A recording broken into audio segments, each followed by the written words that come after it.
Setiap pencapaian besar dalam hidup kita membutuhkan latihan, dedikasi, dan investasi waktu kita. Sama halnya dengan pernikahan Anda. Dibutuhkan lebih dari sekedar perasaan cinta untuk membangun hubungan yang bertahan seumur hidup. Persiapan rohani dan mental serta konsep pernikahan yang tepatlah yang akan menjadikan sebuah pernikahan tetap kokoh sampai kapanpun. Para calon pengantin, persiapkanlah pernikahan abadi Anda melalui bimbingan pranikah. Daftarkan diri Anda dengan menghubungi koordinator pelayanan keluarga, Bapak Ebenezer di 0878 8727 4384, minimum 6 bulan sebelum hari pernikahan. Semoga janji suci pernikahan Anda terjaga selamanya.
Dikasihi, tanpa terasa kita sudah berada di penghujung bulan Juli. Dimanapun, kapanpun kita mau bersuka cita dan bersyukur karena kasih dan kebaikan Tuhan yang tidak pernah habis dalam hidup kita. Amin. Saya juga percaya Bapak Ibu Saudara melalui tema tentang pelayanan selama 1 bulan ini membuat kita semakin diperlengkapi, membuat kita semakin bersemangat untuk melayani Tuhan. Haleluya. Hari ini bulan tentang pelayanan akan ditutup dengan manis dengan satu tema yaitu all out in serving atau melayani dengan totalitas yang akan dibawakan oleh Pendeta Natalia, di mana kita akan belajar bagaimana kita melakukan pelayanan kita dengan segenap hati, memberikan yang terbaik hanya untuk Tuhan kita. Pastinya sangat memberkati Bapak Ibu Saudara. Jadi mari kita siapkan hati kita mau masuk dalam hadiratnya, kita mau bersorak-sorai akan kebesaran namanya. Saya undang kita semua untuk bangkit berdiri, kita mau berdoa untuk ibadah hari ini. Oh haleluya, terima kasih Tuhan. Terima kasih Tuhan. Bapa kami yang di surga, Dikuduskanlah nama-Mu Tuhan. Ditinggikanlah nama-Mu mengatasi langit dan bumi Bapa. Tuhan, kami mau masuk dalam hadirat-Mu Tuhan pagi hari ini Bapa. Kami percaya Tuhan Engkau akan mengalir. Hadirat-Mu akan mengalir melalui setiap kami Tuhan di tempat ini. Di rumah-rumah, dimanapun kami berada. Hadirat-Mu akan menjamah. Hadirat-Mu akan memulihkan. Hadirat-Mu akan memberikan kemenangan Bapa. Bekerjalah sebebas-bebasnya ya Roh Kudus. Kami siap untuk bersorak-sorai memuji dan memuliakan nama-Mu. Di dalam nama Tuhan Yesus Kristus kami sudah berdoa dan mengucap syukur. Haleluya. Amin. Haleluya. Kita beri tepuk tangan yang terbaik bagi Tuhan. Dia Raja kita, Dia Tuhan yang kita mau memuliakan selalu. Amin. Haleluya.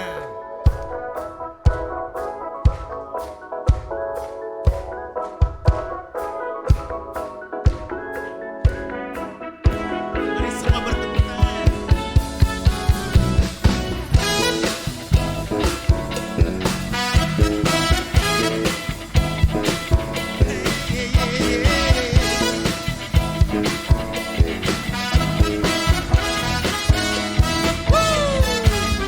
Jangan lelah bekerja di ladangnya Tuhan.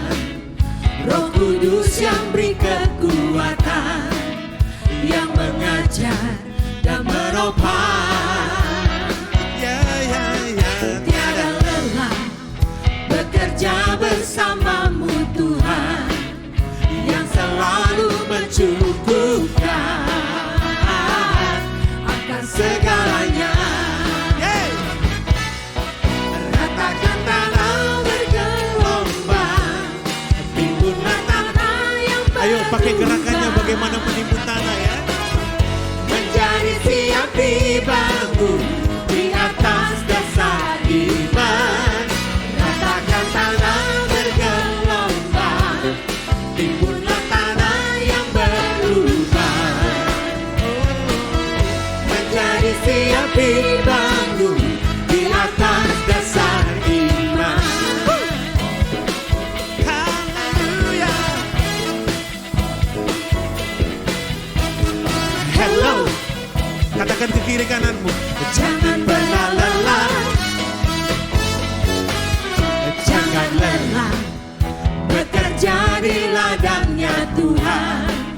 Roh Kudus yang berikan Ya, Roh Kudus kekuatan, akan memampukan kita, yang mengajar memberikan dan kekuatan, menopang. mengajar. Haleluya. Tiada lelah bekerja bersamamu Tuhan, yang selalu mencukupkan Oh, thank you Jesus. akan segalanya. Ayo, ratakan tanah bergelombang. Ratakan tanah bergelombang, timbunlah tanah yang berubah, menjadi siap dibangun di atas dasar iman.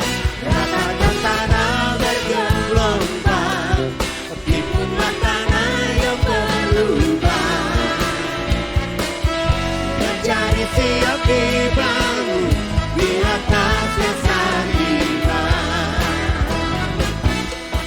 Ratakan tanah bergelombang, timbunlah tanah yang berubah, Menjadi siap dibangun. menjadi siap Oh, dibangun thank you di Jesus. atas dasar iman. Ratakan tanah bergelombang, timbunlah tanah yang berubah, menjadi siap dibangun di atas dasar iman. Roma pasal 12 ayat ke-11 katakan, biarlah rohmu menyala-nyala dalam Tuhan dan layanilah Tuhan dengan segenap hatimu. Jangan kerajinanmu kendor. Kita semua harus memberi buah bagi kerajaan Allah. Ikut dalam proyek kerajaan Allah, proyek besar ya, mega proyek. Haleluya. Siapapun kita, dimanapun kita, biar kita memberikan diri kita untuk kemuliaan nama Tuhan. Haleluya. Ratakan tanah bergelombang, timbunlah tanah yang berlubang, menjadi siap dibangun di atas dasar iman. Ratakan tanah bergelombang, timbunlah tanah berubah, menjadi siap dibangun di atas dasar. Sekali lagi. Haleluya. Ratakan tanah bergelombang, timbulah tanah yang berubah, menjadi siap dibangun di atas dasar iman. Ratakan tanah bergelombang, timbulah tanah yang berubah, menjadi siap dibangun di atas dasar iman. Menjadi siap dibangun. Menjadi siap dibangun, Menjadi siap dibangun, menjadi siap dibangun. menjadi siap dibangun di atas dasar iman. Haleluya. Ayo katakan ke kiri kanannya. Hello, jangan pernah lelah.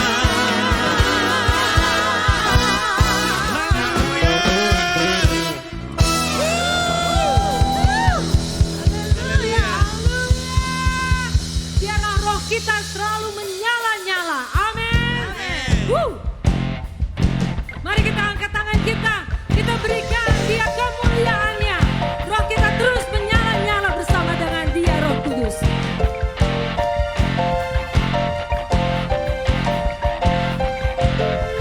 Biarlah rohmu menyala-nyala dan layanilah Tuhan. Biarlah rohmu menyala-nyala dan layanilah Tuhan. Biarlah rohmu menyala-nyala dan layanilah Tuhan. Biarlah rohmu menyala-nyala dan layanilah Tuhan. Tak ada banyak waktu, siaplah dan jangan lalai. Pekerjaan besar menunggu, ladang siap di Tuhan. Tanggalkan segala beban dan dosa yang merintangi, berlari pada tujuan panggilan surgawi. Biarlah rohmu menyala-nyala dan layanilah Tuhan. Biarlah rohmu menyala-nyala dan layanilah Tuhan. Biarlah rohmu menyala-nyala dan layanilah Tuhan. Biarlah rohmu menyala-nyala dan layanilah Tuhan. Tak ada banyak waktu, siaplah dan jangan lalai. Pekerjaan besar menunggu, ladang siap di Tuhan. Tanggalkan segala beban dan dosa yang merintangi, berlari pada tujuan panggilan surgawi. Biarlah rohmu menyala-nyala dan layanilah Tuhan. Biarlah rohmu menyala-nyala dan layanilah Tuhan.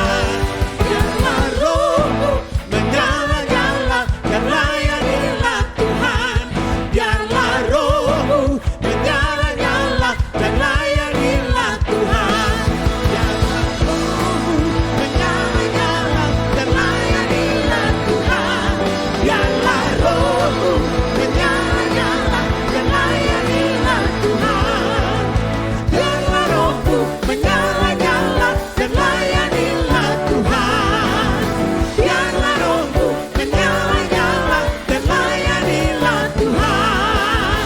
Biarlah rohmu menyala-nyala dan layanilah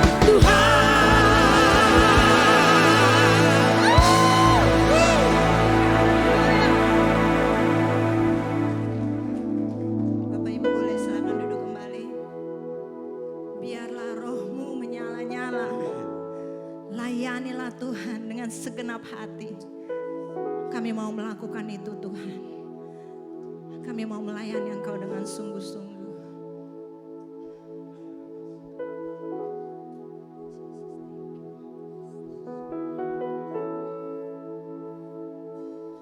Yesus kau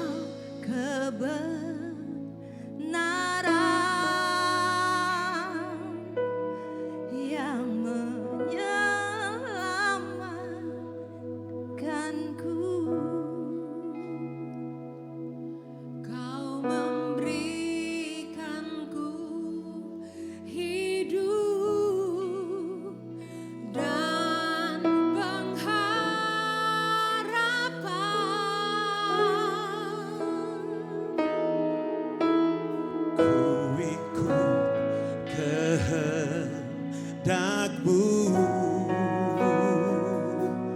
Ku perlu anugerahmu.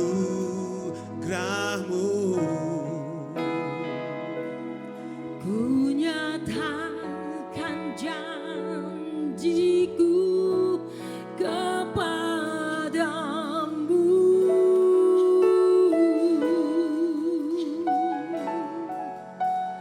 Kalau ku hidup bagimu, hatiku tetap menyembahmu. Dunia tak bisa menjauhkanku dari kasih-Mu.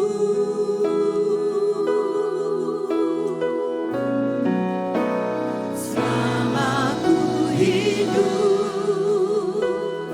ku hidup bagimu, mataku tetap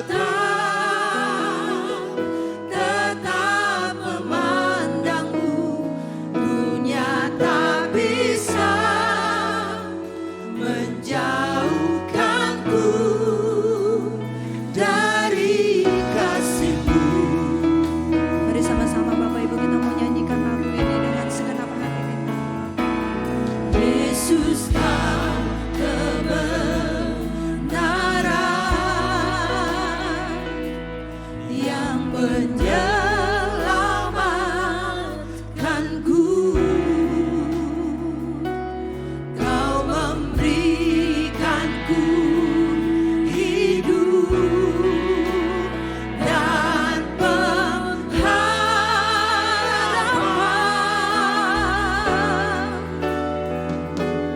Ku ikut kehendak-Mu. Ku perlu anugerah-Mu. Ku nyatakan janjiku kepadamu.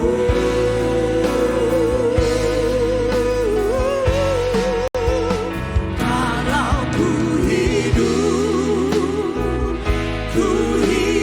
bagimu, hatiku tetap menyembahmu. Dunia tak bisa menjauhkanku dari kasih-Mu.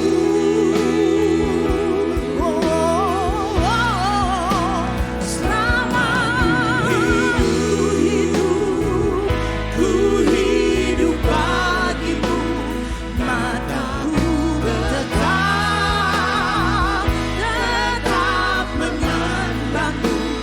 Dunia tak bisa menjauhkanku dari kasih. Mari sama-sama kita bangkit berdiri Bapak Ibu, kita nyanyikan lagu ini.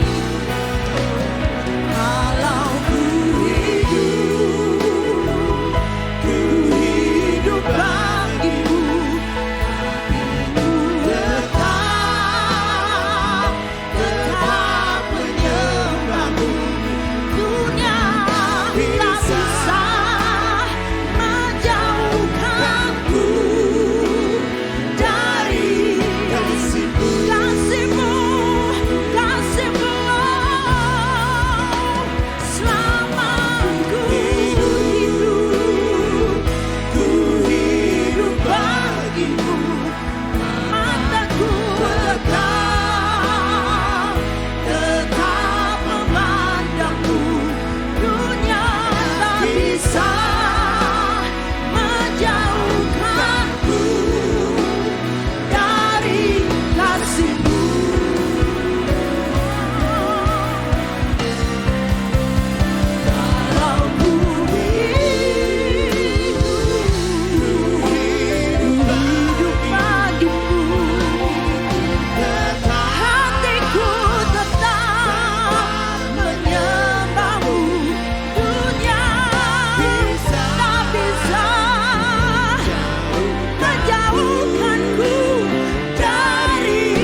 ini janji kami kepadamu Tuhan.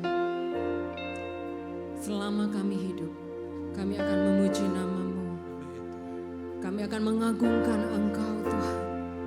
Sebab Engkau Allah yang kudus. Sebab Engkau Allah yang dahsyat. Sebab Engkau Allah yang suci. Kami menyembah-Mu Tuhan. Sama-sama katakan.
yang layak terima pujian, hormat, dan kemuliaan dari seluruh umat-Mu Bapa. Siang hari ini kami bersyukur kebaikan kemurahan-Mu selalu menyertai kehidupan kami. Terima kasih Tuhan, bahkan hari-hari ini, waktu-waktu ini, kami mau buka hidup kami mau buka hati kami untuk Roh-Mu bekerja dalam setiap kami. Bahkan setiap kebenaran firman yang akan kami dengarkan, Tuhan, tolong setiap kami. Kami berdoa buat setiap kami, agar setiap kebenaran firman yang kami dengarkan tidak akan berlalu sia-sia, tapi kami boleh lakukan dalam kehidupan kami dan berbuah bagi hormat kemuliaan nama-Mu. Terima kasih Bapa, kami siapkan hati kami untuk mendengar firman-Mu di dalam satu nama Tuhan Yesus Kristus Allah yang hidup. Mari yang percaya sama-sama katakan amin, amin. Sebelum duduk bisa lihat kiri kanannya dulu. Kasih tos atau high five. Wow, Tuhan kita yang luar biasa ya. Baik, silakan duduk Bapak Ibu Saudara sekalian. Tanpa terasa kita sudah masuk dalam minggu akhir di bulan Juli. Selama kurang lebih 5 minggu kita membahas tentang series bagaimana hidup kita ini dipanggil untuk melayani. Call to serve. Ya, hidup kita dipanggil untuk melayani, dan dari minggu pertama, kedua, ketiga, keempat, bahkan hari ini kita semua didorong untuk mengambil bagian untuk mengerjakan pelayanan dengan sungguh-sungguh. Ya, dan khususnya minggu ini kita bicara tentang all out in serving. Ya, bagaimana kita totalitas di dalam melayani Tuhan, melakukan dengan sungguh-sungguh. Ya, tapi sebelumnya saya ingin kita semua yang mendengarkan firman Tuhan, baik yang ada di ruangan ini maupun yang di online, kita sama-sama sepakat. Karena banyak orang itu membeda-bedakan. Ya, banyak orang membeda-bedakan antara kehidupan kekristenan, artinya kehidupan kita setiap hari, dengan yang namanya pelayanan. Ini orang masih suka membedakan. Kalau dalam dunia pekerjaan, dalam sehari-hari saya harus seperti ini. Tapi kalau dalam melayani Tuhan, ada di mimbar misalnya, bukan seperti Lea yang sebenarnya. Tapi harus Lea yang pakai topeng. Supaya jemaat gak tahu kalau kehidupan saya seperti ini, seperti ini, seperti ini. Seringkali kita membeda-bedakan antara kehidupan kekristenan dan pelayanan. Bahkan ada juga, oh ini pelayanan yang besar, oh ini pelayanan yang kecil. Kalau pelayanan kecil gak usah nyiapin dari jauh-jauh hari. Datang siap-siap langsung pelayanan bisa. Tapi kalau pelayanan besar, wah saya harus ambil waktu khusus untuk mempersiapkan dan yang lain-lainnya. Kita masih sering seperti itu. Saya gak tahu apakah teman-teman yang pegang kamera, pegang sound system, usher, ketika sebelum datang ke tempat ini melayani, atau kemarin hari Jumat atau hari-hari sebelumnya, kita betul-betul mempersiapkan pelayanan yang sebaik-baiknya. Dibandingin yang nyiapin firman, yang bawa pujian, karena harus nyiapin lagunya dari jauh-jauh hari. Pemain musik harus ngulik dari beberapa hari sebelumnya. Oh ini pelayanan besar, jadi artinya harus disiapin sungguh-sungguh. Tapi kalau yang gak perlu seperti itu, ya udahlah pokoknya yang penting saya hadir, siap melayani. Nah, pagi hari ini kita mau sepakat sama-sama, bicara tentang pelayanan, bicara tentang panggilan untuk melayani, itu bukan cuman sekedar kegiatan gereja.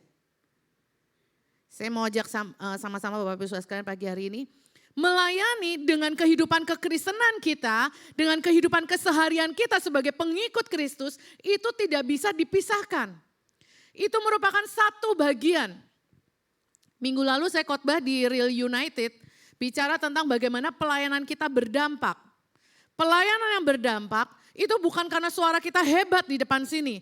Bukan karena permainan musik kita jago, canggih, no. Tapi pelayanan yang membawa dampak itu dimulai dari mana? Dimulai dari hidup kita sendiri. Sehari-hari kehidupan kita tuh seperti apa? Di situ dimulai.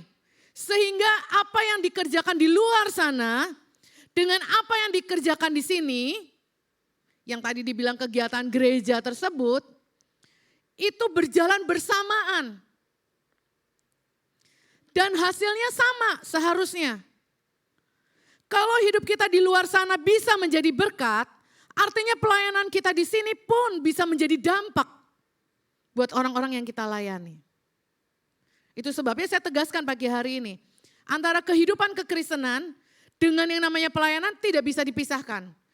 Mau itu pelayanan kecil, mau itu pelayanan besar, semua tidak bisa dikotak-kotakan, oh yang ini harus persiapan khusus 1 minggu, oh yang ini gak perlu persiapan, oh yang ini sehari aja cukup. Gak bisa begitu Bapak Ibu Saudara sekalian. Karena hari ini kita bicara bagaimana totalitas kita di dalam memenuhi panggilan Tuhan atas setiap kehidupan kita. Udah berat ya pertamanya. Mari kita lanjut lagi ya. Kita buka Kolose 3 ayat 23 sampai 24. Oh ya, sebelum kita baca Kolose 3 ini, sebenarnya ada satu ayat. Kenapa antara kehidupan kekristenan dan pelayanan itu tidak bisa dipisah-pisahkan? Di dalam 1 Yohanes 2 ayat 6, ya, 1 Yohanes 2 ayat 6, di situ dikatakan, siapa yang mengatakan bahwa ia tinggal di dalam dia di sini adalah Kristus, ya. Ia wajib hidup sama seperti Kristus telah hidup. Jadi kalau kata wajib itu merupakan satu keharusan. Harus. Wajib.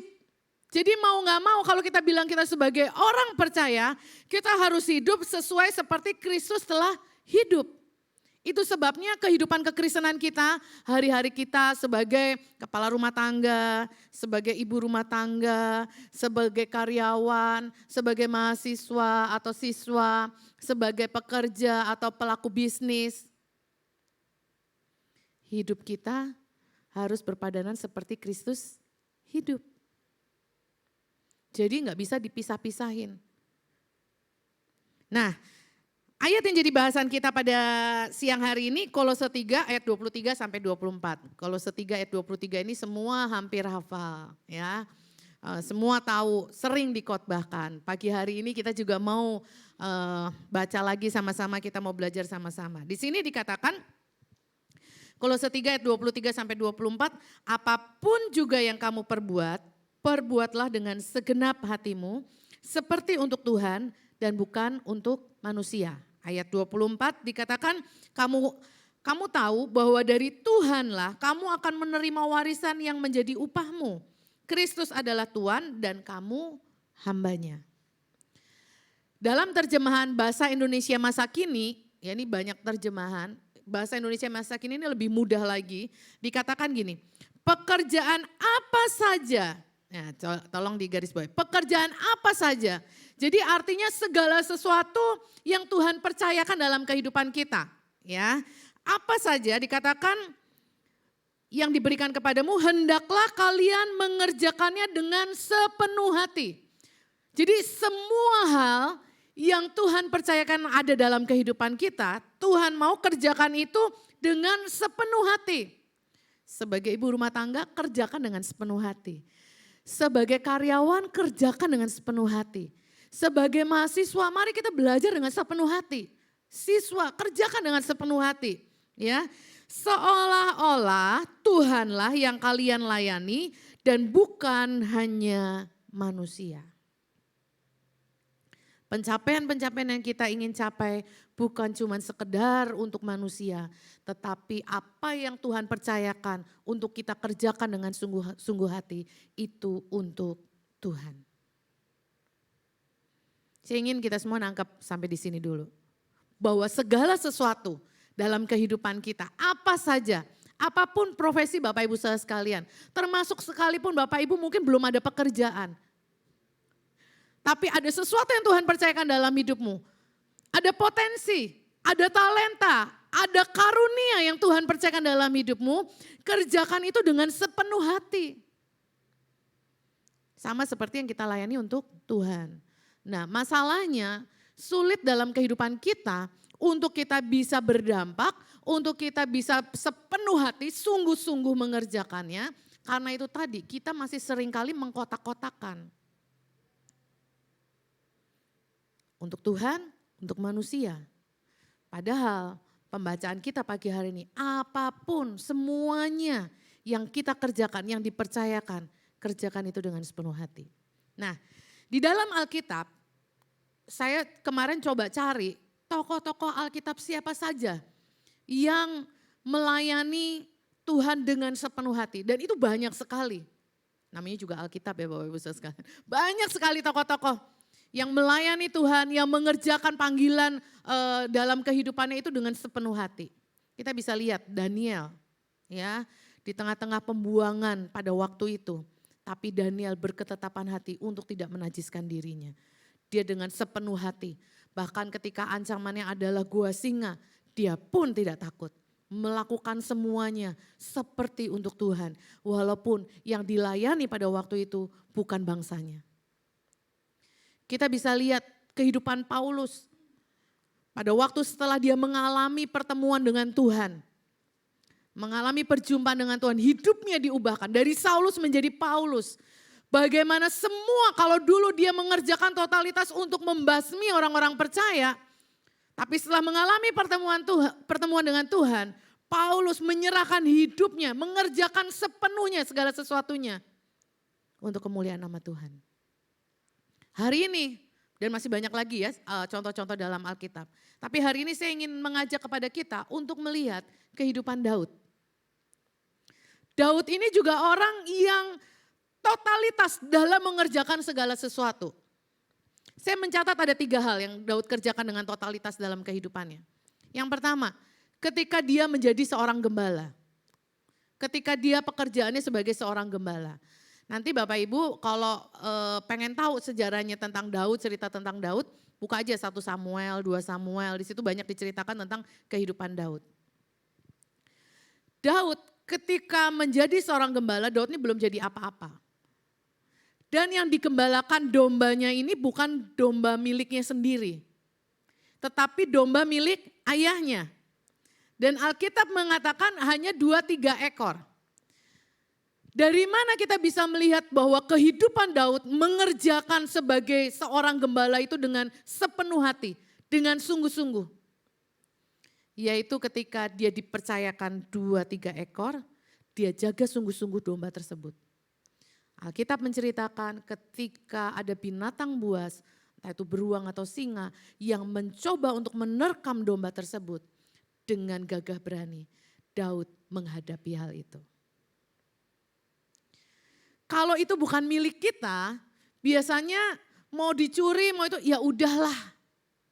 Apalagi ini punya papanya, ya udahlah. Tapi ini tidak terjadi dalam kehidupan Daud. Walaupun hanya 2-3 ekor yang dipercayakan, Daud mengerjakan dengan sepenuh hati.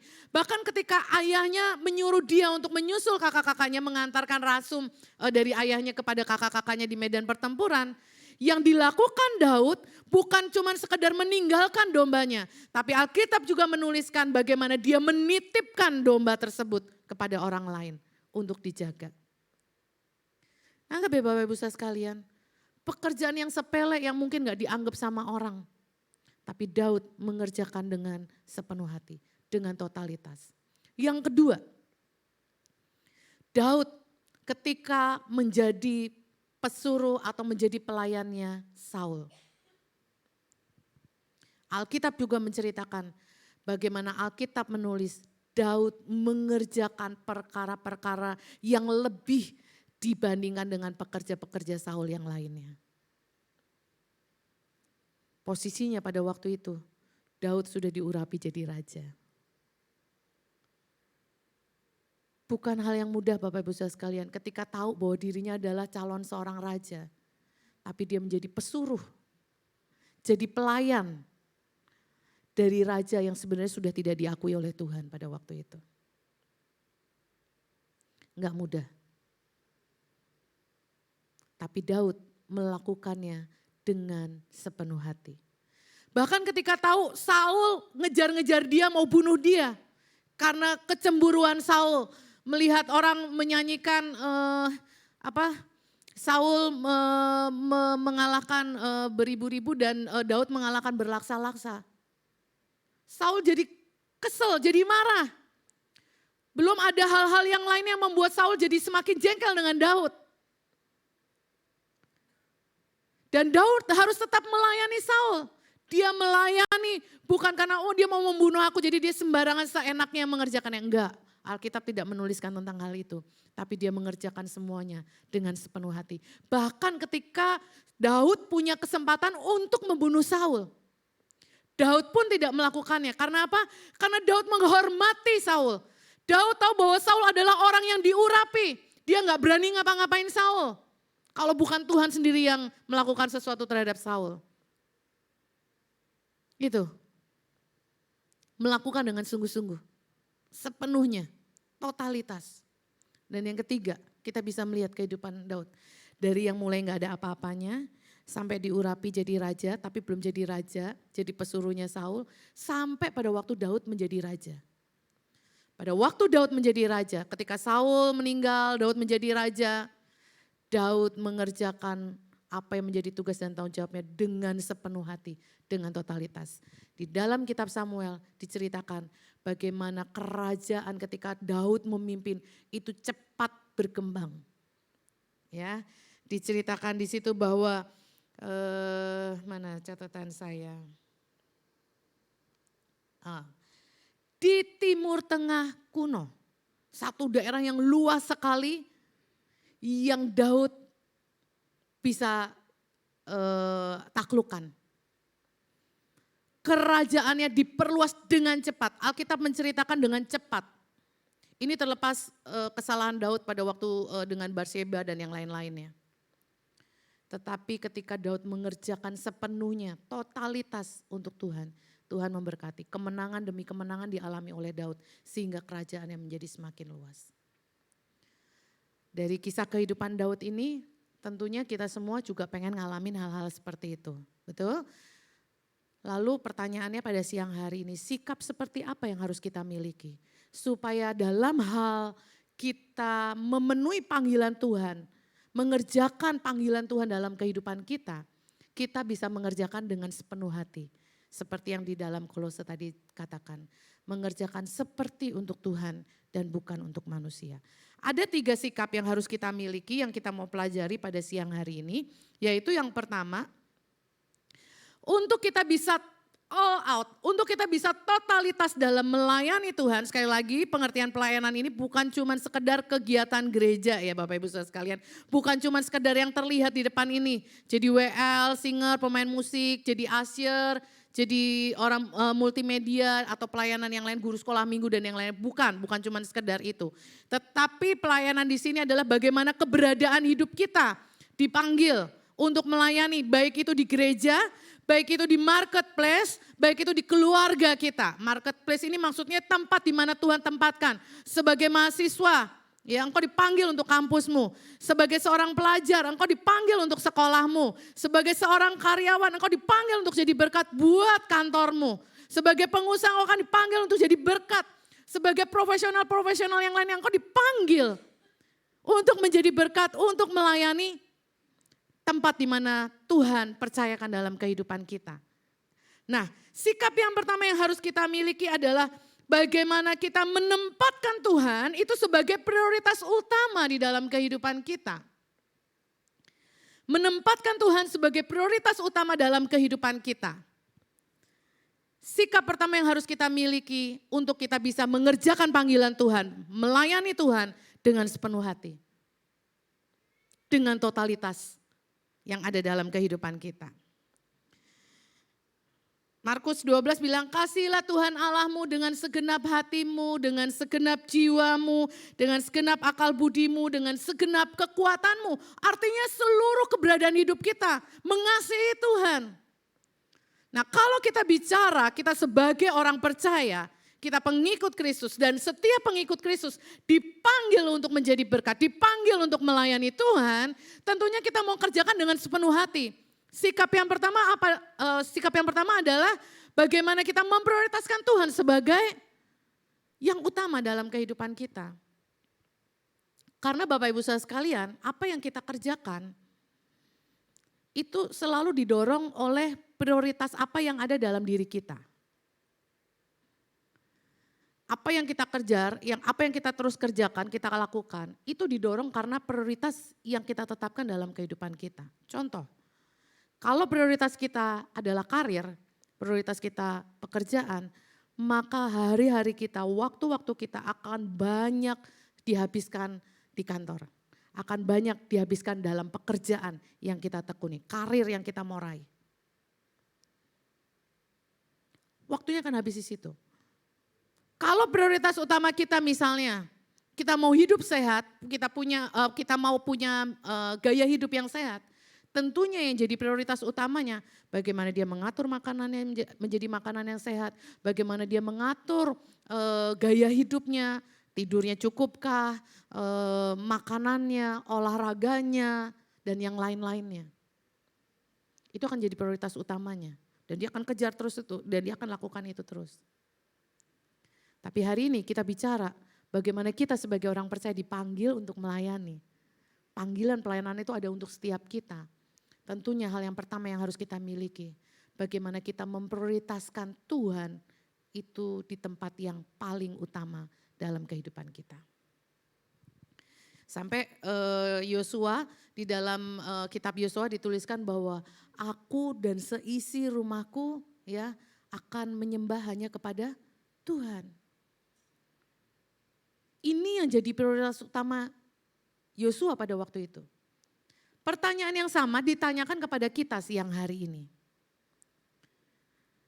Bagaimana kita tahu bahwa sudahkah Tuhan itu menjadi prioritas utama dalam kehidupan kita? Nah, saya ada beberapa checklist, nanti Bapak Ibu Saudara bisa tambahkan lebih lagi panjang gitu. Tapi dari beberapa checklist bisa ditampilkan? Dari beberapa checklist ini sebenarnya kita sudah bisa melihat mengarah apakah diri kita ini sudah memprioritaskan Tuhan di tempat utama. Yang pertama, coba tandai bagaimana kehidupan doa kita. Ini saya bicara tentang kehidupan doa bukan pertemuan doa. Ya, yang kita lakukan bersama-sama seperti doa pagi atau doa malam Jumat ya atau doa-doa yang lainnya. Tapi kehidupan doa kita secara pribadi dengan Tuhan. Bagaimana? Kalau kita bilang kita memprioritaskan Tuhan di tempat pertama sebagai hal yang utama, tentunya kita akan selalu membangun kehidupan doa kita secara pribadi dengan Tuhan. Lihatnya gampang aja Bapak Ibu Saudara. Dan ini hanya berlaku untuk diri kita sendiri, tidak berlaku untuk orang lain ya. Ini berlaku untuk diri kita sendiri, jadi checklistnya untuk diri kita sendiri. Gimana jam-jam doa kita sama Tuhan? Gimana waktu-waktu kita sama Tuhan? Ya, kalau bilang Tuhan yang utama, adakah setiap hari kita berkomunikasi?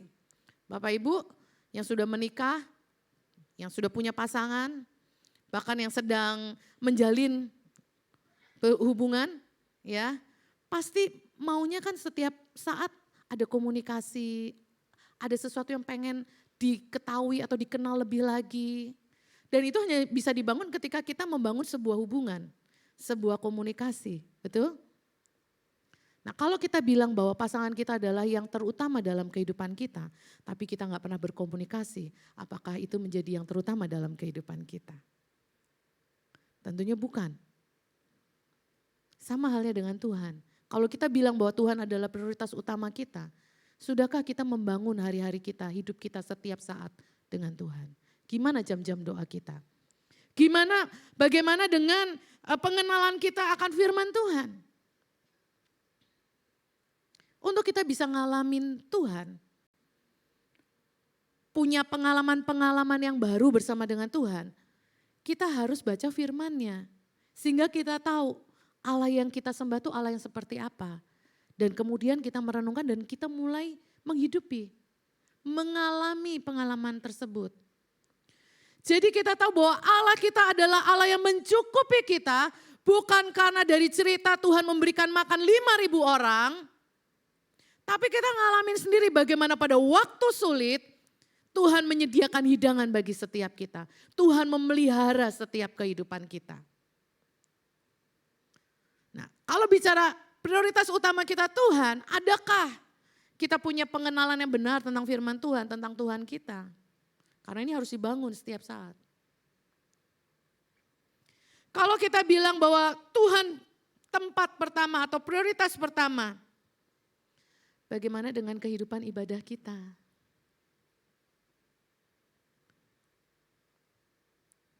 Saya mau katakan siang hari ini buat setiap kita yang masih punya kemampuan untuk berjalan, untuk keluar. Alkitab tidak mengajarkan kita menonton ibadah. Alkitab katakan datanglah beribadah ke rumah Tuhan. Punya persekutuan dengan saudara-saudara seiman. Karena disitulah imanmu akan dibangun. Kalau kita bilang Tuhan prioritas utama kita, adakah waktu-waktu ibadah kita yang kita prioritaskan untuk Tuhan juga? Dan masih banyak lagi ya. Bapak Ibu Saudara bisa tambahkan. Kebergantungan kita sama Tuhan bagaimana? Kalau bilang bahwa Tuhan itu nomor satu dalam kehidupan kita, terus kita ngadepin masalah, kita menghadapi sesuatu, siapa orang pertama yang kita datengin? Tuhan kah? Atau yang lainnya? Kalau kita bilang bahwa Tuhan prioritas utama dalam kehidupan kita. Amin. Daud pun demikian. Ya, Daud itu pada waktu memindahkan tabut Allah dari rumah Obed-Edom ke Yerusalem, yang dilakukan ya ketika dia memindahkan itu setiap 6 langkah, 1, 2, 3, 4, 5, 6. Setiap 6 langkah Daud mempersembahkan korban yaitu berupa domba dan anak lembu domba. Itu Alkitab tuliskan. Setiap 6 langkah, bukan setiap 6.000 atau 600, bukan 6 langkah. Bapak Ibu bisa bayangkan dari rumah Obed-Edom ke Yerusalem berapa jauhnya. Dan setiap 6 langkah dilakukan persembahan korban. Berapa kalau dihitung secara keuangan, berapa banyak yang Daud keluarkan pada waktu itu untuk membeli domba dan anak domba. Untuk dipersembahkan. Bahkan ketika iring-iringan tabut Allah itu memasuki Yerusalem, Alkitab menceritakan bagaimana Daud tanpa memperhitungkan statusnya sebagai raja. Dia tanggalkan semua itu. Alkitab mengatakan bahwa dia menari dengan sungguh-sungguh di hadapan Tuhan. Itu Daud lakukan tanpa dia memikirkan apa kata orang nanti. Dia gak memikirkan apa kata nanti pekerja-pekerjanya. Tapi dia Alkitab tulis dengan jelas. Dia menari dengan sungguh-sungguh di hadapan Tuhan. All out buat Tuhannya. Karena apa? Prioritas utamanya Tuhan. Kalau prioritas utamanya enggak Tuhan, udah pasti Daud akan hitung-hitungan berapa domba dan anak domba yang harus dia keluarkan untuk dipersembahkan kepada Tuhan. Berapa banyak kerugian-kerugian atau berapa banyak hal, kalau aku melakukan ini dampaknya akan terjadi seperti apa. Kalau aku melakukan seperti ini dampaknya akan jadi seperti apa. Tapi kalau orang prioritas utamanya sudah Tuhan, dia tidak akan memperhitungkan segala sesuatunya. Karena satu hal, dia hanya mau menyenangkan hati Tuhan. Dia mau mengerjakan semuanya dengan sungguh-sungguh untuk Tuhan. Itu yang pertama, yang dilakukan oleh Daud. Memprioritaskan Tuhan sebagai prioritas utama dalam kehidupannya. Yang kedua, kita bisa melihat ya, sikap seperti apa yang harus kita miliki. Yang pertama tadi kita melihat bahwa Tuhan menjadi prioritas utamanya. Yang kedua, kita mau belajar melakukan segala sesuatu itu dengan yang terbaik. Melakukan segala sesuatu yang Tuhan percayakan dalam kehidupan kita tuh yang terbaik. Yang terbaik di sini maksudnya apa? Ya, saya ada catatan tentang Spirit of Excellence yang dibahas pada waktu kita membahas filosofi gereja beberapa tahun lalu ya kalau nggak salah, tentang filosofi tahun ini atau tahun lalu ya, filosofi gereja. Ya waktu itu kita kan ada membahas 5 filosofi gereja, salah satunya adalah Spirit of Excellence ya. Ada beberapa catatan yang saya ingin kembali ulang di pagi hari ini tentang memberikan yang terbaik di dalam melayani. Apa sih yang dimaksud dengan memberi yang terbaik? Memberi yang terbaik ini bukan bicara masalah jumlah yang terbesar dari antara persembahan yang lainnya, bukan cuman itu. Tapi di sini melakukan yang terbaik, memberikan yang terbaik. Di sini yang dimaksud adalah bagaimana yang pertama kita melakukan sesuatu tidak hanya berdasarkan tanggung jawab. kalau kita melakukan sesuatu karena itu merupakan tanggung jawab kita, itu udah normal, udah biasa, sudah seharusnya. Di luar sana kita juga banyak menemuinya. Gitu? Tetapi bicara memberi yang terbaik, bisakah kita memberi dari sekedar apa yang menjadi tanggung jawab kita? Kita melihat ada sesuatu yang gak beres, tetapi itu bukan tanggung jawab kita, tapi kita mau mengusahakannya, melakukan yang terbaik. Ada extra mile yang kita lakukan. Bicara tentang memberikan yang terbaik dalam melayani. Dalam hal ini, spirit rata-rata tidak berlaku.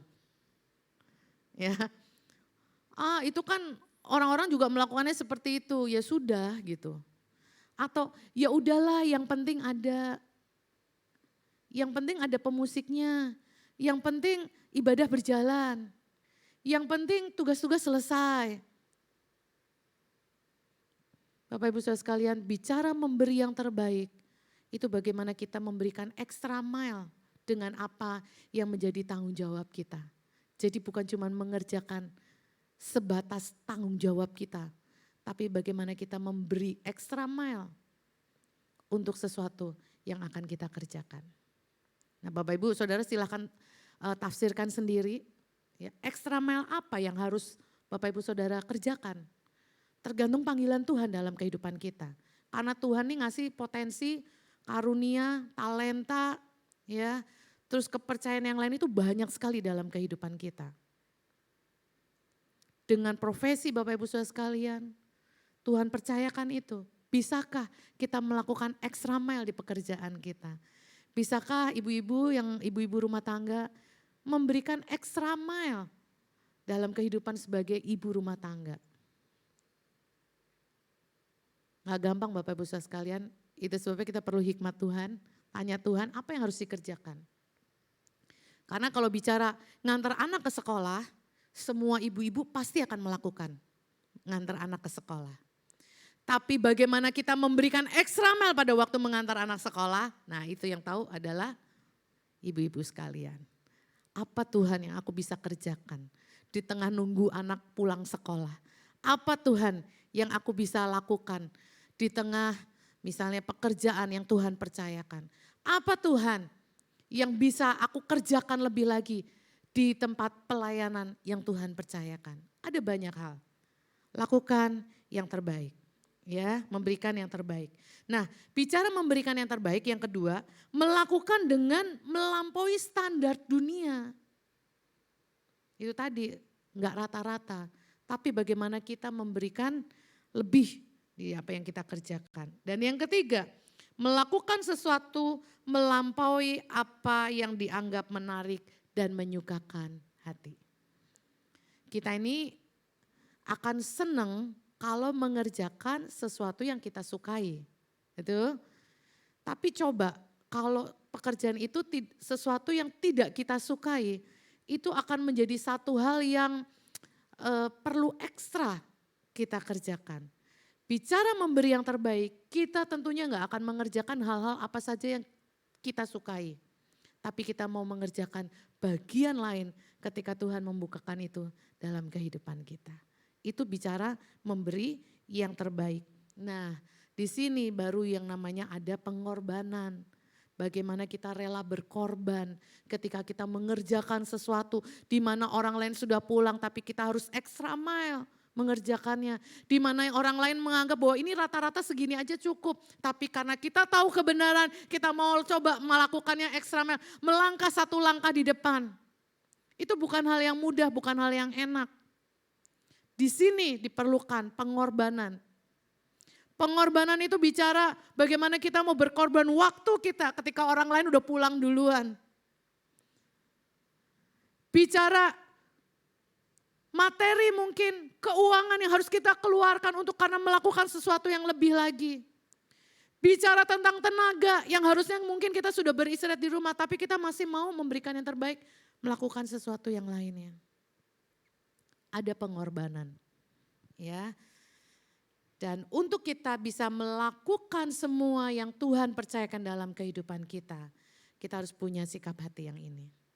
Memberi yang terbaik dalam pelayanan kita, ya. Karena Matius 6 bilang gini, jika ada orang yang mau mengikut aku, ia harus menyangkal dirinya, nyanya kecil di sini, dan dikatakan memikul salibnya, nyanya di sini juga kecil bukan salibnya Tuhan. Karena kalau kita harus memikul salibnya Tuhan gak akan kuat Bapak Ibu Saudara sekalian. Tuhan cuma minta kita memikul salib kita, ya, menyangkal diri kita dan mengikut Tuhan. Artinya waktu di mana kita harusnya beristirahat, bisakah kita menyangkal diri kita untuk tetap terjaga dan melakukan sesuatu yang Tuhan minta? Hari-hari ini waktu rasanya cepet banget kan lewat. Udah minggu lagi. Kayaknya baru kemarin udah minggu lagi. Sehingga apa yang kita kerjakan rasanya kita kadang-kadang gini. Saya kemarin hampir sebulan ya minggu gak ada di tempat ini. 1 minggu cuti, 1 minggu pergi dengan full timer, gathering full timer, 2 minggu pergi dengan anak-anak image, LBC dan Retreat New Generation gitu. Begitu nyampe rumah rasanya capek banget, rasanya gak pengen melakukan apa-apa gitu ya. Pengennya istirahat. Tapi bagaimana ketika di tengah-tengah rasa capek itu Tuhan suruh bangun untuk melakukan sesuatu. Nah itu perlu pengorbanan. Waktu tidur kita berkurang atau kesenangan kita melakukan hobi kita berkurang hanya untuk mengerjakan apa yang Tuhan minta untuk kita kerjakan. Disinilah yang dinamakan perlunya pengorbanan, rela berkorban. Memikul salibnya, menyangkal dirinya dan mengikut Tuhan. Amin. Yang ketiga, yang terakhir, yang kita mau lihat sikap seperti apa yang harus kita miliki. Semua yang tadi kita sudah pelajari, yang pertama tadi bagaimana kita bisa menempatkan Tuhan sebagai prioritas utama dalam kehidupan kita. Dan yang kedua, kita bagaimana belajar memberikan yang terbaik di dalam pelayanan kita. Kedua hal ini harus dikerjakan dengan yang namanya komitmen dan setia. Bicara komitmen, saya coba cari kata-kata yang sederhana yang bisa kita mengerti. Komitmen itu adalah sikap atau perasaan tekad atau sebuah sikap tekad gitu ya. Yang kuat untuk melakukan sesuatu atau mencapai tujuan tertentu tanpa ada jalan mundur. Itu pengertian dari kata komitmen. Ada satu sikap, perasaan, tekad yang kuat dalam diri kita untuk melakukan sesuatu, menyelesaikan sesuatu, mencapai sebuah tujuan tanpa ada jalan mundur. Itulah komitmen. Ya. Nah, orang yang berkomitmen pasti akan mengerjakan segala sesuatunya dengan setia. Itu sebabnya komitmen dan setia gak bisa kaget saya. Gak bisa dipisahkan antara komitmen dan setia. Karena ketika kita berkomitmen, tantangan, hambatan sebesar apapun, itu tidak akan membuat kita bergeser. Seperti cerita, saya lupa ya nama kepala pasukan ini, dia berkali-kali mencoba untuk menaklukkan satu daerah. Ini sejarah ya Bapak Ibu sekalian, menaklukkan satu daerah dan kemudian tidak berhasil, selalu pulang dengan kalah. Dan pada waktu orang ini diutus untuk menaklukkan daerah itu, apa yang dikerjakan? Begitu semua orang prajuritnya turun dari kapal, dia menyuruh prajuritnya mengeluarkan semua bahan-bahan yang ada di kapal. Dan kemudian setelah semua barang-barangnya turun, dia membakar habis kapal tersebut. Artinya dia katakan gini, sekarang waktunya untuk kita berkomitmen menyelesaikan visi ini. Maju untuk menaklukkan daerah ini atau kita mati di tempat ini. Tidak ada jalan mundur, itu komitmen yang dibuat. Sehingga pada waktu itu menurut sejarah ya, orang ini, pemimpin ini berhasil menaklukkan daerah itu beserta daerah-daerah sekitarnya. Dan itu tercatat di dalam sejarah. Bicara komitmen, tekad yang kuat, semangat yang kuat untuk menyelesaikan sesuatu harus dibarengi dengan kesetiaan kita. Sehingga pada waktu ada hambatan, ada rintangan, ada tantangan, tidak akan membuat kita mundur atau berjalan balik lagi. Tapi kita akan tetap terus menyelesaikannya. Di dalam kita memberikan yang terbaik, totalitas kepada Tuhan, all out di dalam melayani di kehidupan kita. Kita mau belajar untuk berkomitmen dan setia melakukan dalam kehidupan kita. Ada quote yang saya kutip dari Pastor Jeffrey Rahmat, ya. Quote ini dikatakan, ini quote dalam bahasa Inggris sebenarnya, ya. Tapi saya coba terjemahkan dalam bahasa Indonesia. Dikatakan orang yang berkomitmen itu akan menyelesaikan tugasnya. Betul ya Bapak Ibu sekalian. Orang yang punya komitmen itu pasti akan menyelesaikan tugasnya sampai akhir. Ya, jadi nggak cuma mengawali dengan baik, tapi mengakhiri juga dengan baik. Dan ini yang harusnya ada dalam kehidupan kita sebagai orang percaya. Kebanyakan kita ini bisa memulai dengan baik, tapi tidak bisa mengakhiri. Artinya nggak tahu arah tujuannya kemana. Tapi orang yang berkomitmen itu akan bisa menyelesaikan tugasnya. Dikatakan juga orang yang berkomitmen itu akan menepati janjinya. Ya, orang yang berkomitmen itu akan menepati janjinya. Dan yang terakhir dikatakan orang yang berkomitmen itu membawa damai. Ya, orang yang berkomitmen itu membawa damai dan mengundang rasa percaya. Artinya orang tersebut bisa dipercaya. Apa yang dikatakan itu juga yang dia hidupi. Apa yang dikerjakan itu juga yang dia katakan. Yang dia katakan, dia kerjakan, yang dikerjakan dia katakan. Itu orang yang berkomitmen. Dan saya percaya menutup rangkaian khotbah tentang call to serve. Bagaimana kehidupan kita dipanggil untuk melayani Tuhan. Pelayanan kita bukan cuma sekedar di mimbar gereja. Pelayanan kita bukan cuma sekedar kegiatan dalam ibadah gereja. Tapi pelayanan yang sesungguhnya adalah ketika kita dipanggil dalam dunia marketplace kita. Dimanapun Tuhan tempatkan kita. Ya, pelajar, pekerja, pengusaha, profesional, ya, kerjakan itu. Penuhi panggilan Tuhan dengan sungguh-sungguh, dengan all out. Kalau sebagai pembisnis, berbisnislah all out seperti untuk Tuhan. Sebagai profesional, apapun pekerjaan kita, hidup itu, kerjakan itu dengan all out. Ya, ada extra mile, prioritas utama kita menyukakan hati Tuhan. Mari saya undang kita semua bangkit berdiri pada pagi hari ini. Kita akan meresponi apa yang menjadi kebenaran firman Tuhan.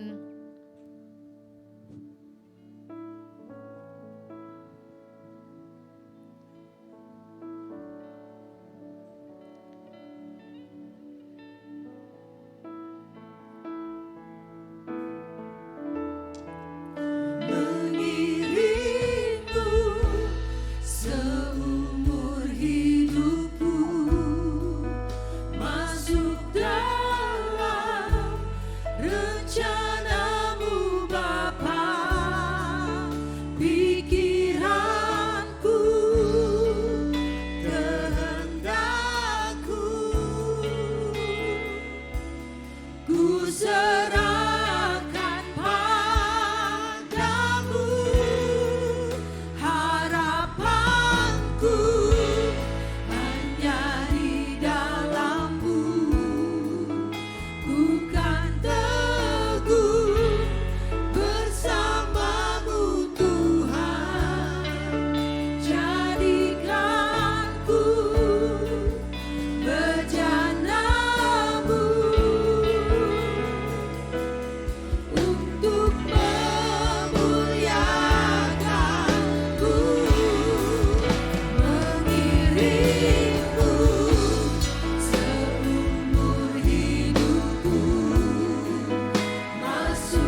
Bapak Ibu Saudara sekalian, pagi hari ini saya ingin mengajak kepada setiap kita menyerahkan diri kita, menyerahkan hidup kita pada panggilan yang mulia, panggilan yang ajaib yang Tuhan sudah taruh, yang sudah Tuhan panggil, yang sudah Tuhan tetapkan dalam kehidupan kita.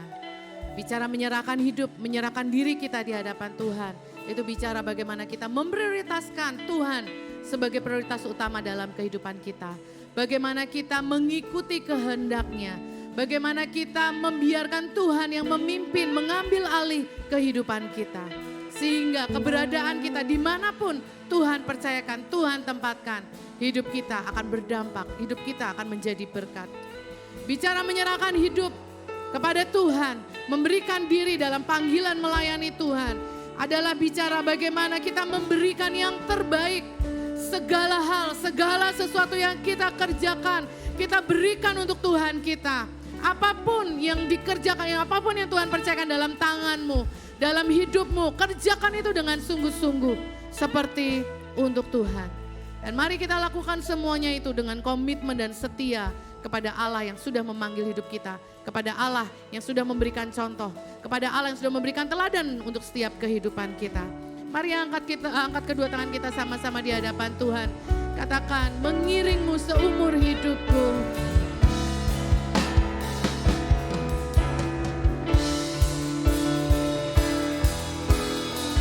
Katakan, mengiringmu seumur hidupku. Masuk dalam rencana-Mu Bapa. Ya Tuhan, biar pikiranku dan kehendak-Mu semuanya ditundukkan di bawah pikiran dan kehendak-Mu ya Allah. Ku serahkan padamu harapanku, hanya di dalam-Mu ku kan teguh bersama-Mu Tuhan. Jadikanku bejana-Mu untuk memuliakan-Mu. Ini setiap hidup kami Tuhan, ini setiap keberadaan kami. Kami menyadari panggilan-Mu Tuhan di dalam kehidupan kami. Dan pagi hari ini kami mau meresponnya dengan sikap yang benar Tuhan. Ajar kepada setiap kami, buat setiap kami bisa sungguh-sungguh memprioritaskan Engkau sebagai prioritas utama di dalam kehidupan kami. Dengan kami membangun hubungan yang lebih lagi, dengan kami mengerti jalan-jalan-Mu, dengan kami semakin mengenal siapa Engkau Allah yang kami sembah. Dan kami mengalami pengalaman-pengalaman yang baru bersama dengan Tuhan. Kami menyadari juga Tuhan bahwa kami mau memberi yang terbaik untuk kemuliaan nama-Mu Tuhan. Lewat apapun yang Tuhan percayakan dalam hidup kami. Dan kami mau lakukan dengan komitmen dan kesetiaan yang penuh di dalam Engkau Bapa. Kami percaya bahwa upah yang akan kami dapatkan berasal daripada Tuhan. Kami tidak peduli dengan keberadaan di sekitar kami. Apa kata orang ketika kami bersungguh-sungguh melakukannya di hadapan Tuhan. Tapi satu hal yang kami percaya, ketika kami melakukan semuanya dengan sungguh-sungguh di hadapan-Mu Tuhan, Engkau yang akan memperhitungkan. Karena sesuai dengan janji-Mu, upah yang daripada-Mu akan kami terima Bapa. Terima kasih Tuhan, terima kasih. Materaikan kebenaran firman-Mu Tuhan. Dan biar firman-Mu boleh kami renungkan dan kami lakukan dalam kehidupan kami. Sehingga menghasilkan buah bagi hormat kemuliaan nama-Mu. Di dalam nama Tuhan Yesus Kristus kami berdoa dan mengucap syukur. Haleluya. Amin. Amin. Silakan duduk Bapak Ibu Saudara sekalian. Sebelum kita mengakhiri atau menutup ibadah kita, yang pertama saya ingin mengetahui apakah ada dari Bapak Ibu Saudara yang baru pertama kali datang beribadah di tempat ini. Kalau ada dan tidak keberatan boleh mengangkat tangannya supaya kami tahu dan Asyir bisa memberikan kenang-kenangan. Adakah Bapak Ibu Saudara yang baru pertama kali beribadah? Saya kurang bisa lihat dengan jelas. Baik. Di ujung ada Asyir, kalau memang Bapak Ibu baru pertama kali bisa menghampiri Asyir yang bertugas dengan menggunakan teks oren. Dan yang kedua, ya, Tanggal 19 Agustus gereja kita memperingati ulang tahun kemerdekaan negara kita dengan mengadakan MDC Go, ya, di mana kita akan seru rame-rame, bonding rame-rame, ya, main games rame-rame, tapi hadiahnya disediakan hadiah ya panitia ya. Hadiahnya bukan buat rame-rame ya, hadiahnya buat yang memenangkan games tersebut. Itu sebabnya pastikan Bapak Ibu Saudara mendaftar di depan, di lobi dan di bawah ada di setiap tempat panitia menyediakan ada barcode yang Bapak Ibu bisa scan dan kemudian bisa mendaftar di situ.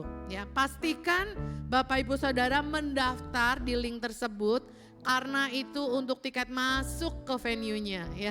Karena nanti kalau Bapak Ibu nggak punya itu nggak bisa masuk, harus bayar masuknya ya. Jadi pastikan Bapak Ibu Saudara dan daftar ya di depan dan di bawah juga ada ya untuk MDC Go ya tanggal 17 Agustus. Sorry tadi saya bilang 19 ya. 17 Agustus. Ini kebanyakan acara soalnya. Tanggal 19 Agustusnya, nah ini baru benar. Tanggal 19 Agustusnya untuk wanita-wanitanya Allah. Mana para Shiners? Wah, bisa lambaikan tangan Shiners. Kita sih nggak kayak VMM ya. Kalau VMM kan VMM, yes gitu kan. Kalau kita bilang, mana Shiners-nya Allah? Kasih dong tangannya. Asik. Ya, para Shiners diundang untuk tanggal 19 Agustus ya menghadiri ibadah yang akan dilayani oleh Pastor Sandy Sujak. Beliau jadi berkat buat setiap para wanita dengan luar biasa, dan tanggal 19 Agustus ini beliau akan jadi berkat sekaligus bukan cuma ibadah, akan ada acara-acara karena ini celebration dari anniversary-nya pelayanan wanita, Shine Woman ya di tempat ini. Jadi pastikan para wanitanya Allah hadir. Kalau ini nggak usah daftar, datang aja. Kalau mau daftar boleh untuk memastikan ya. Tapi datang aja di tempat ini jam 10 pagi ya. Tanggal 19 Agustus.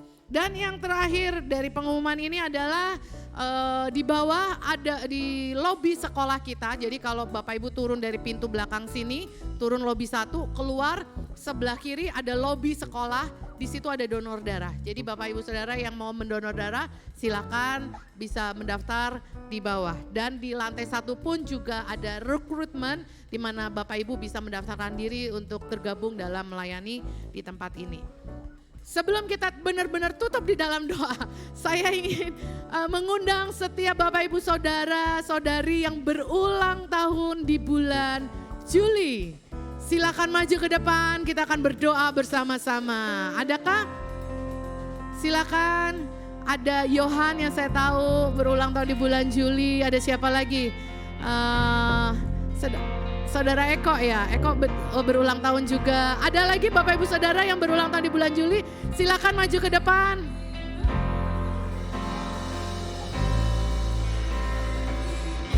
Ada lagi? Hanya berdua. Silakan, ada Fiona, terus ada siapa lagi? Silakan Bapak Ibu Saudara. Saya undang kita semua bisa bangkit berdiri dan kita nyanyikan sama-sama. Happy birthday to you. Happy birthday to you. Happy birthday, happy birthday, happy birthday to you. Happy birthday to you. Happy birthday to you. Happy birthday. Happy birthday. Kita mau tunjuk ya sama-sama. Happy birthday to you.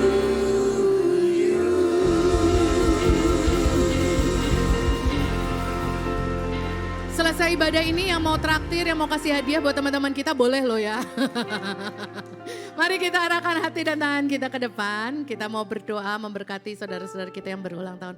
Bapak, kami mengucap syukur buat kasih setia Tuhan. Kami boleh melihat bagaimana pemeliharaan dan penyertaan Tuhan dalam kehidupan saudara-saudari kami. Kalau dalam bulan Juli ini mereka Engkau tambahkan usia 1 tahun lagi Tuhan.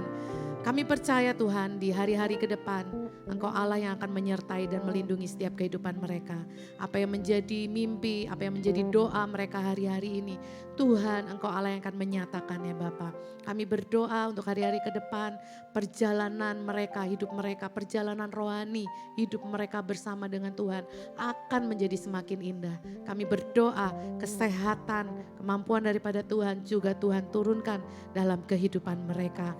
Kami percaya Tuhan, apapun aktivitas kegiatan, Tuhan akan semakin bukakan dan Tuhan akan semakin tambahkan hal yang baru dalam kehidupan mereka. Berkat Allah tercurah, perlindungan Allah selalu menyertai, pembelaan Tuhan ada dalam kehidupan mereka. Terima kasih Tuhan, terima kasih. Kami mengucap syukur untuk saudara-saudara kami yang sudah Tuhan tambahkan usianya 1 tahun.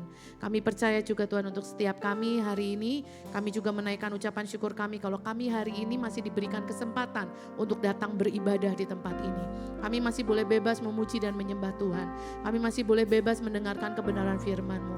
Buat setiap kami menghargai setiap momen yang Tuhan berikan dalam kehidupan kami.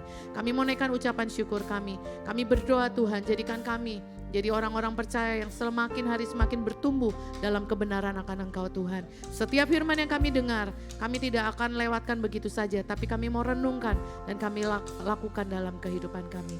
Mari Bapak Ibu Saudara sekalian, arahkan hati dan tanganmu di hadapan Tuhan siang hari ini. Sekiranya setiap kebenaran firman Tuhan yang sudah Engkau dengarkan pada hari ini, pulang, kembali renungkan dan lakukan, hidupi dalam kehidupanmu. Percayalah, Dia Allah yang akan menyertai, Dia Allah yang akan memberikan kemampuan. Dan engkau akan melihat bahwa setiap janji Allah yang dinyatakan lewat hidupmu, Allah tidak pernah mengingkarinya. Karena Allah terlalu sanggup untuk menggenapi setiap janji-janjinya dalam kehidupanmu. Siang hari ini, terimalah berkat daripada Allah Bapa, kasih daripada Tuhan Yesus Kristus melalui kematiannya di atas kayu salib. Dan pada hari yang ketiga Dia bangkit mengalahkan setiap maut. Dan kemenangan menjadi bagian daripada setiap orang percaya. Serta penyertaan daripada kuasa Roh Kudus yang terus menyertai setiap kehidupan kita, menuntun dan mengajarkan segala sesuatu dalam kehidupan kita. Sehingga kita dimampukan untuk berdiri, hidup di dalam kebenarannya dan menikmati apa yang menjadi janji-janji dan berkat Tuhan. Terimalah berkat ini di dalam satu nama Tuhan Yesus Kristus, Allah yang hidup. Mari yang percaya dan diberkati sama-sama katakan amin. Selamat siang, Tuhan Yesus memberkati.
Setiap pencapaian besar dalam hidup kita membutuhkan latihan, dedikasi, dan investasi waktu kita.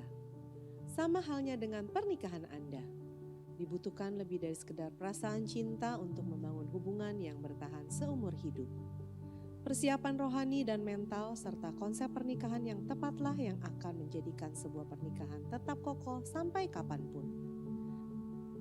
Para calon pengantin, persiapkanlah pernikahan abadi Anda melalui bimbingan pranikah.